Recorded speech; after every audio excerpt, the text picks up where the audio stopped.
joy to the world, to every boy and girl. Christmas is for you and me.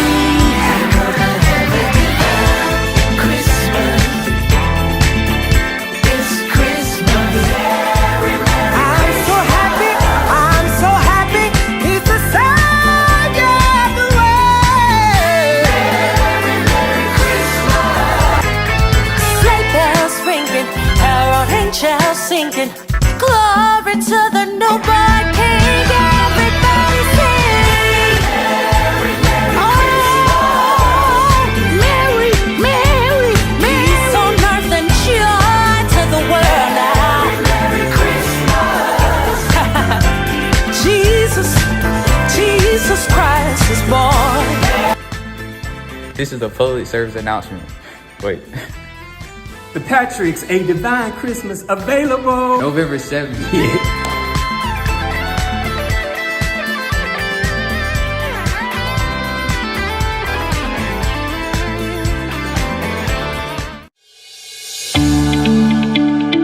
What is makeup to me?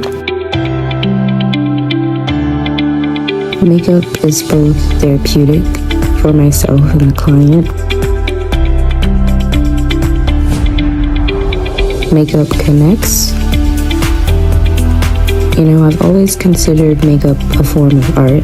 Certain brushes tailor to specific details and enhancements. Makeup is a representation of personality.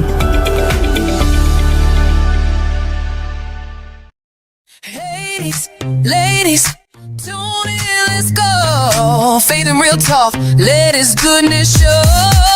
Ladies unfiltered, women faith, realness. Gracey mislead, Jennifer Jaye fearless. Walking with God through life's ups and downs, sharing his love all around. Yeah. On Praise FM, where to live. The light don't dim. We talk hope, health, and trust in Him. Ladies unfiltered, keeping it true. What if the fader keep out of you?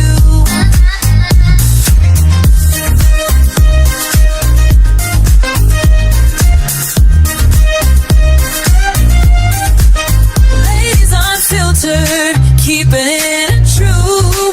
With God at the center, keeps out of you. Hello, beautiful people. Welcome to part 2, Coming to Arizona, the call to Arizona. I'm Miss V. I'm Gracey. You may have noticed that we are missing a sister, an integral part of Ladies Unfiltered. Sister Jaye had a family emergency, so she could not be with us. But I'm here virtually. I'm Jennifer Jaye from the Praise FM studio. And we want to continue with the part 2 of Coming to Arizona, our call to Arizona. And I was speaking last, and I wrapped it up with a cliffhanger. And that cliffhanger is what happened to Miss V in her second marriage. And I want to let you all know that we are positive. We try to be positive because we know God. We believe in Jesus. We know what He can do in our lives. So we have a little bit more peace, I think, at this point in our lives.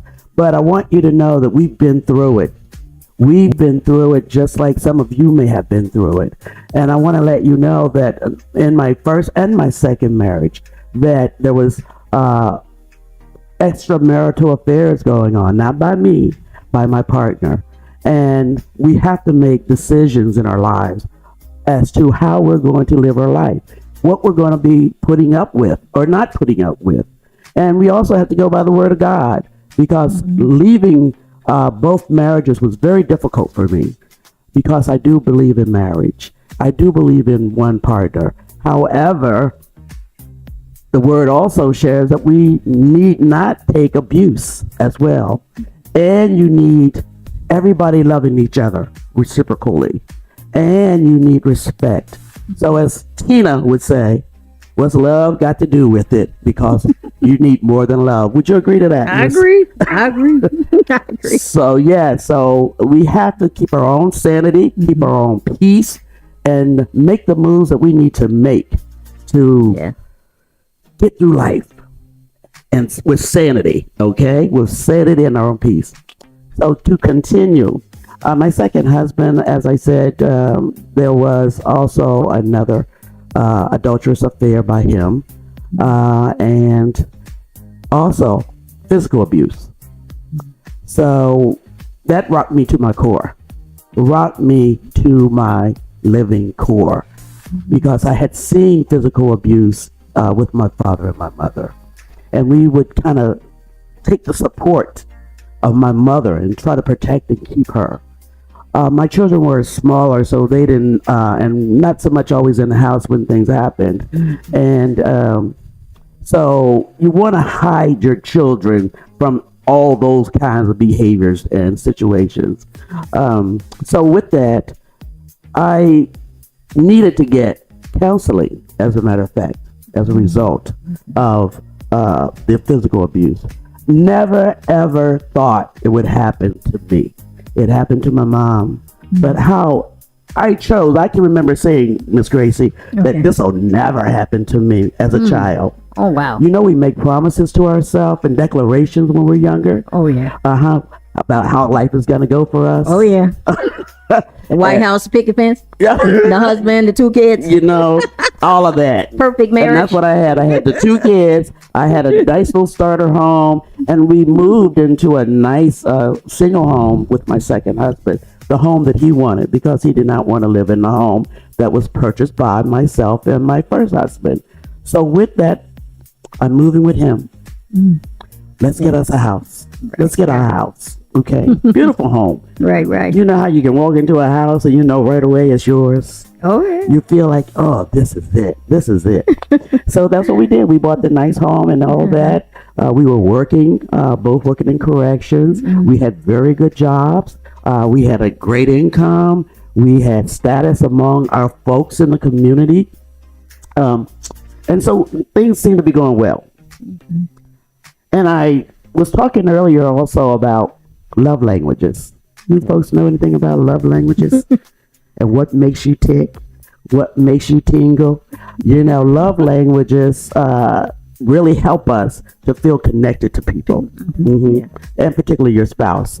And one of his love languages for me was doing acts of service, which I love. I was sharing that with you a little earlier about he would always make sure I had my clothes ready to go to the cleaners. He was charming, as I said earlier. All right. He smelled good too. Okay. And when that first incident of physical abuse happened, we were in the starter home that was purchased with myself and my first husband. And he came home one night. He was in some kind of funk. And as you can see, I'm pretty assertive. So I like to do my thing, and I make my decisions. I make a decision, I act on those decisions. And for some reason, he came on that evening, and he was angry. And that's when the first hit happened. I was like, oh my God. And that's what I literally called out. I said, oh my God. Wow. You know, is this really happening? I couldn't imagine myself being hit by someone who supposedly cared for me, you know, and loved me. So with that, I'm like, this is not going to happen. I'm calling the police. And I did. I called the police. The police came. They separated us, as they do in those kind of cases. And they spoke to each of us and got the story. And we were eventually told that he needed to leave the house. And I was okay with that at the time. And I was in the house alone. And we talked about being sad, being hurt before. And that was my moment at home alone in the quiet. Hurting, sad, disappointed, disrespected, physically abused. And I had to deal with it alone. So that's what I did. I had a couple of very good spiritual moms, I call them now. Yeah, I was going to ask you about that, about being alone and friends, if you had anyone. Because a lot of times in domestic relations, sometimes the women are alone, or even men, because, women are not the only ones that are abused by their spouse. Yeah. So female. Yes, I did have a couple of wonderful women in my life, and I call them my spiritual moms today. One has transitioned on. Okay. However, I did call the one that was closest to me at the time, and I let her know what had happened. And I needed to go to the hospital because my eardrums were busted. Yeah, both eardrums were busted. And she said, yes, I will be there tomorrow as soon as I can. And this lady, she knew how to drive, had no license. And she ended up driving me to the doctors to get my ears looked at. Okay. And that's when I found out that both eardrums were busted. And I went through the whole process medically and got the surgery done and all of that. Okay. And of course, he was out of the home at that point, and he was separated, but we still worked together. Oh, wow. Yeah, we worked. Oh, at how the did that prison. work out? How did that work out at work with your spouse, abusing you, and you have to work with it? Yes. It was a good thing that we didn't always work on the same shifts, but we would see each other in passing. Oh, wow. How did you feel about that, in passing? Hurt, angry. Okay. And I would avoid him too, to some degree. And I think to some degree, I wanted him to feel sorry for me too. Oh, so did you, because, have some those guilt. situations, what about any legal action did you take, against him, Oh, yes. The police were called. And but I'm saying, did you go, yeah, court? I went through. I went through with it, and we were separated. Okay. Okay. But y'all still worked in, so there was no order of protection? You didn't have that then? Been able to work where you was at? If you had an order of protection? Yes. Because you have to be so many feet. That's, yes. And area and distance. Right. And guess what else? What? I still love the person. Okay. Okay. At the time, I still loved him. And I didn't like what he did to me. Okay. And I had to deal with that. So with that time, we had, it was about a year and a half, actually. 2 years. Because that was also the time that I decided to go back for my master's degree. Okay. To occupy my mind. My children were in high school by that time. And I said, this may be my opportune time to go ahead and do what I want to do educationally wise and get my degree. So I matriculated during that time frame to be constructive. Prayed a lot, cried a lot, went to counseling. Okay. Yes, okay. I became the client. That was different. And you know what? Just because we work in mental health don't mean, like you said, we don't have concerns. So we do. Yeah. And I ended up taking him back for a minute. Okay. You tried. Because sometimes, you give them a chance to get it right. And they talk that stuff back. How sorry they are, and what they're going to do or not do for you, blah, blah, blah, and blah. Right. So, again, being a young woman again, still, I did not want to get a divorce. And I'm like, oh, my God, I failed again. I took that on. And we do that. Yes. We do that as people that have been abused. We take on all the blame for the abuse, and it's really the abuser. And I learned that. Yeah. I really learned that it's on him. Yeah. It's not on me. Right. And I'm not a fighter, but I'm not going to let you just beat on me and hit on me, you know. So with that, we separated and we stayed apart. We worked together. We just were in passing to each other, and from there, I did get my master's degree. That was my degree for me. Okay. So I do understand what you are going through right now and making a decision too. Yeah.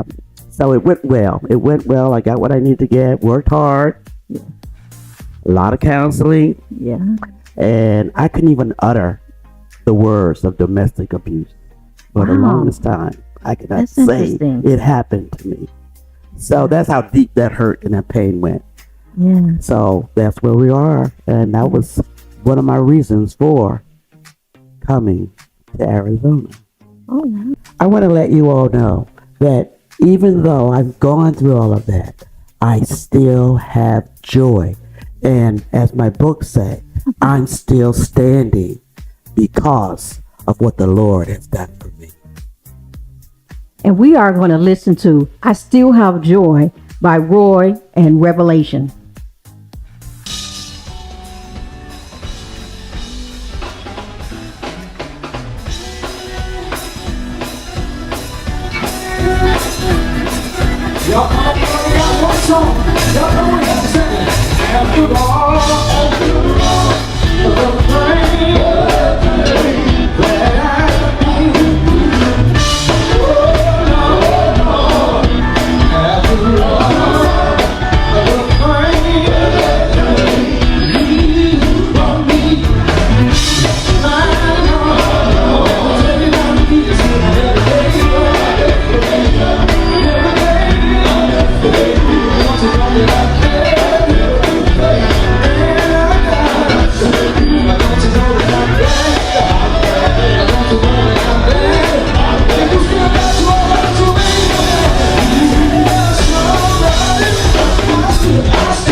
Welcome back. We are still glistening from the praise and the worship from the song, I Still Have Joy. So I'm just thanking God for how he brought me through. And ladies and gentlemen, we're going to listen to Miss Gracey to see where she's coming from and how she made it through in terms of her journey to Arizona. All right. Last week or I should say our last episode, which did air last week, I kind of talked about, leaving Nashville, Tennessee, and coming to Arizona, but I had made a stop in Tucson when I first got here. And so I lived in Tucson for a year, and I met some beautiful and wonderful people and who I worked with, as well as who I went to church with as well. I had joined a wonderful church, which is one of the oldest church in Arizona, Mount Calvary, where the senior pastor is Dr. Marvin L. Hughley, a wonderful man of God. And then the parishioners there are wonderful, and I was a part of the medical ministry, and they really kept me grounded. They supported me because I really didn't have any family in Tucson. I had an aunt there, but she was dealing with a lot of health concerns, and so we really wasn't connecting the way I would have loved to. But my Mount Camry family, they really was very supportive for me, and I still stay in contact with them, my friends there, and but it just wasn't a fit. Not the church, because they kept me grounded, but just living in Tucson was just not fit for me. And I worked second shift, and it just did not fit my lifestyle. Actually, when I was younger, when I first got out of nursing school, I loved the second shift because I could go out and party. I could go out and party, and then I can rest up and be ready for work at 3:00. Well, when you get a certain age, what you did when you were younger is not the same. Your body says no, even though your mind say yes. That's one of those songs. Yes, my mind says. Okay. Yeah, I digress. That was back in the day. Yes, she digresses. But like I said, I just didn't have a good fit in Tucson, and I had an opportunity to transfer up to Phoenix, Arizona, where I currently live here in Phoenix, and God has just truly blessed me with more beautiful and wonderful people here in the Phoenix area. I have family here. I have more family here in the Phoenix area than I did down in Tucson, and I've met some beautiful people here. Just being a part of one of the largest growing churches here in Phoenix, Pilgrim Rest Baptist Church. Amen. Senior pastor Mackey, Dr. Mackey, and First Lady Minister Lynn. So just being a part of the Pilgrim Rest family has really blessed me tremendously and growing me. I can just see my growth since I've been here in Phoenix since 2023. And just being a part of the ministry and being active. Yes. You came directly from Tucson right into Pilgrim's Rest congregation? Pretty much. Oh, okay. Yeah. I actually, when I got to Arizona, it was in the winter. Would you believe? It was in January. And so January of 22. And actually, and I didn't even talk about this, but getting here from Nashville to Arizona was horrific because we had an ice storm. It was a nightmare. So, but just on that note, and it felt good getting here because guess what? We didn't have ice storms here in Arizona. So it's a big difference living here on the West Coast. Glad I made that decision. I'm glad I was obedient, because obedience is better than a sacrifice. So it was a sacrifice moving from Nashville to here because I had to make 2 trips, not one. I drove twice to Arizona, Tucson, I should say, from Chicago both times. So that was a hike, and I hope to never have to do that again. But yes, it's been a journey here, and it's been a blessing. Yes, speaking about a journey and a blessing, that describes perfectly the way I came to Arizona as well. So it's all in my book, You Can't Be Like Jonah, 1,200 Miles to Obedience by Jennifer Jaye. But I will give you some of the highlights and maybe some teasers, so you'll want to go get the book. But God called me to Arizona in a unique way. So he was putting the word move in my space. I was seeing that word. It was just coming up a lot, as well as was Arizona. So I had a friend that I went to school with that lived in Arizona that was telling me I should come out and visit. I had 2 different doctors that I was seeing for different things that both said I should live in a warmer place like Arizona. So things like that were happening. And I was questioning because of the way that it kept making me feel every time these words were coming up to me. I felt like God was talking to me. I just didn't really know quite what he was saying to me. And so I was asking him, like, if you're telling me to move to Arizona, like, I really need to know that's you. And I walked into church Sunday, and there was this great big sign hanging from the rafters right as you walked in, and it said move. And I stopped and looked at it, and I said, wow, you sent me a literal sign. And I went down the hall, and there was all kinds of move banners and postcards and booklets and all kinds of things. The pastor was doing a series about, the name of the series was Move. So every sermon he did really spoke to my heart in a different way than what I think the pastor intended. But God was definitely doing a work on my heart. So one Sunday I went home from church and I said, okay, God, if this is really you telling me to move to Arizona, I know you won't send me there without a ministry. So could you at least tell me what that is? And right then on the radio, they announced Gary Webb from Phoenix, Arizona, they were going to interview. He was with OCJ Kids Ministry, and he mentors foster kids aging out of the system. And I was in Kansas at the time. I was a foster parent. I had a foster child in my home at the time. And so I just knew that was definitely God solidifying that that's where I'm supposed to go. So yeah, so I did. There's more to that story. But as I went to visit, my sister was visiting in Arizona once during this journey, and I hadn't made the complete decision to go yet. I hadn't been completely obedient to say, yes, I'm going, but I was pretty sure that he was telling me to. She had me come visit, and on my way home, I had driven. It's a 2-day drive, y'all. I'm crying great big crocodile tears. Oh, poor me. Oh, woeeth me.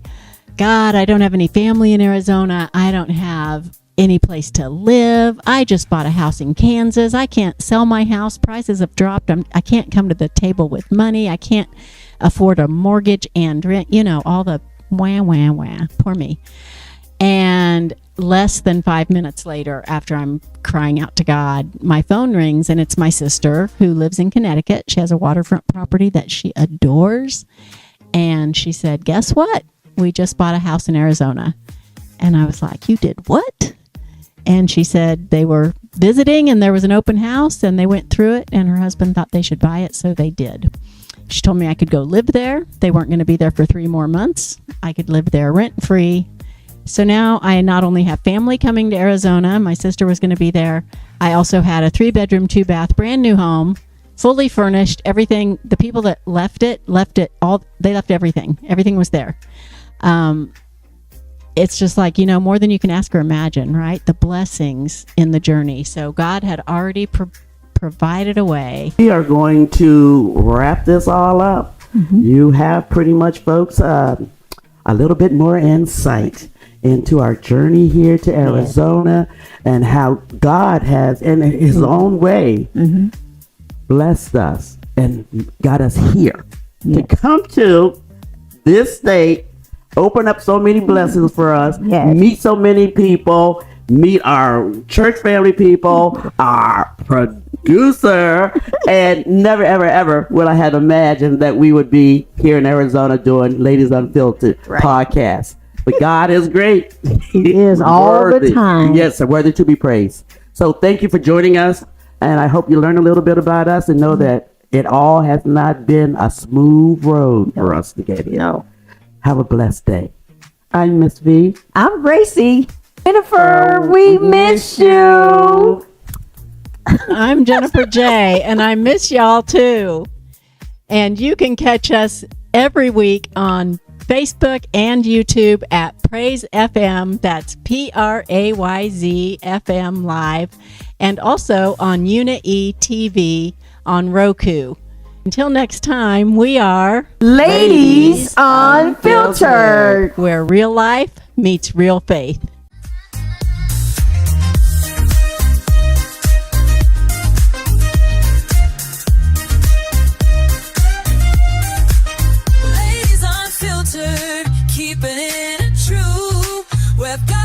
center.